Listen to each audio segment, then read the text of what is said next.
Hey everybody, Ryan McCaffrey with IGN, joined by my friend and podcast Unlocked partner, Destin. How are you, my friend? I'm doing well, how are you? I'm good, especially now that we've just gotten our chance to play Rainbow Six Siege up at Ubisoft Montreal. We were kindly invited up to the coldest city I've been to in quite some time. It was exceptionally cold. The good news is it was warm inside their studio where the game was. Now, Rainbow Six Siege, of course, the latest game in the long-running shooter franchise. It's been dormant.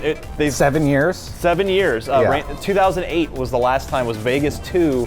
A lot of cancellations and false starts, but it is finally back. They unveiled it at E3. We played it at E3, loved it so damn much, it was our E3 game of the show. Yeah.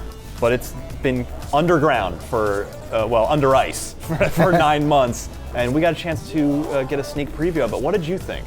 I really liked it. I like the new map, especially. I like the idea of an airplane. Yeah. Yes. Almost like an Air Force One airplane, because there's a lot of fancy meeting conference rooms and stuff like that.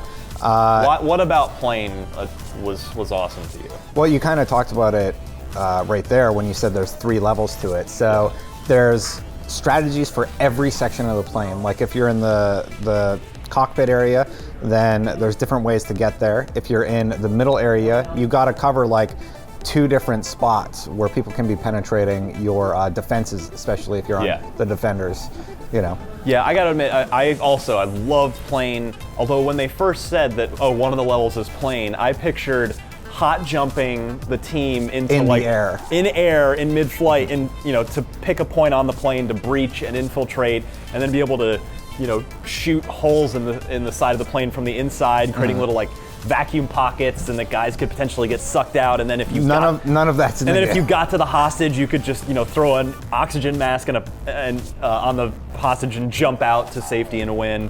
That would have been amazing. It's not any of that. It's not that. I'm not a game designer. I'm sure that was their first thought. I'm sure there's a good reason that's not what it is, but it's a plane on the ground, but it's still an awesome level because it's so tight. Yeah. Which is, the close quarters is what Rainbow Six has really always been best at. And this one forces you into a small space, so you really have to think about how you're going to approach every situation. They also showed the house map, which is the one they revealed at E3, and we also played. Yeah, this time it was during the day.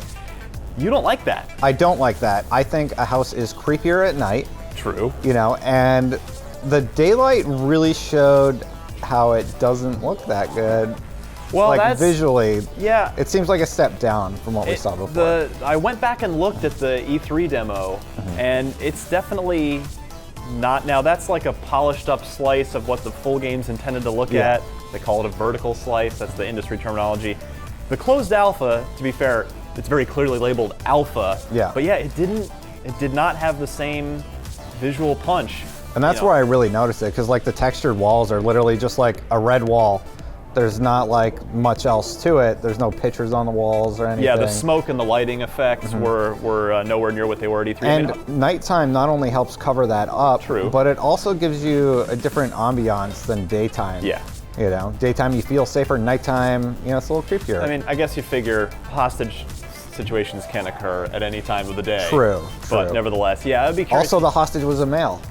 Yeah, there was a little mini controversy after E3 of, why is the woman literally being objectified as a flag, a human flag.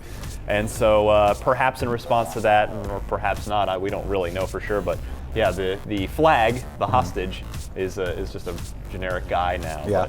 But, the other big new thing besides the plane map is the operator class system.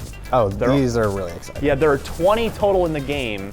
There are 10 in the alpha, so we've played these 10. Who's your favorite? So I'm not going to run through them all, but for me, the one that jumped out was Sledge. And I think coincidentally it might have been the first one I tried because I went, oh, that guy looks cool. He wields a giant sledgehammer and can break through cover in break through a barricade, be it a whole, a destructible wall or a reinforced door or window in one shot. It just smashes it and goes through. And that was to me and he's got a shotgun, so he's sort of I don't know, I really connected with him, but I know you were eyeing a couple of the other characters. So on the Defender side especially, there was the one class that had a heartbeat monitor. Yes. Which is really good. Pulse. Yeah, Pulse, that's what it was. Yeah. because you can see through all the walls and see little hearts where your enemies are coming from. Yeah. So you can alert your team, hey, they're coming from the next room, or they're under the stairs, or they're breaching from the ceiling. You know, get ready. So, what was your favorite thing overall of playing this game for several hours? You know, at E3 it was just like a couple of matches and we had to move on, but just immersing in it for several hours as we wrap up here. What's your overall takeaway? What was your favorite part of the new take on Rainbow Six here? Well, the gameplay is absolutely fantastic still, like getting to bust through a wall or create your own little hole. Or a floor or ceiling. Or floor or ceiling, you know, to take out the enemies below or in front of you. It's just such a cool mechanic, and I love that about the game. Yeah, can't wait to see more. We've got a lot more coverage on IGN. Be sure to look for it there. And the game's due out this year, so for more on all things Rainbow Six Siege as the year rolls on, you're already in the right place, right here at IGN.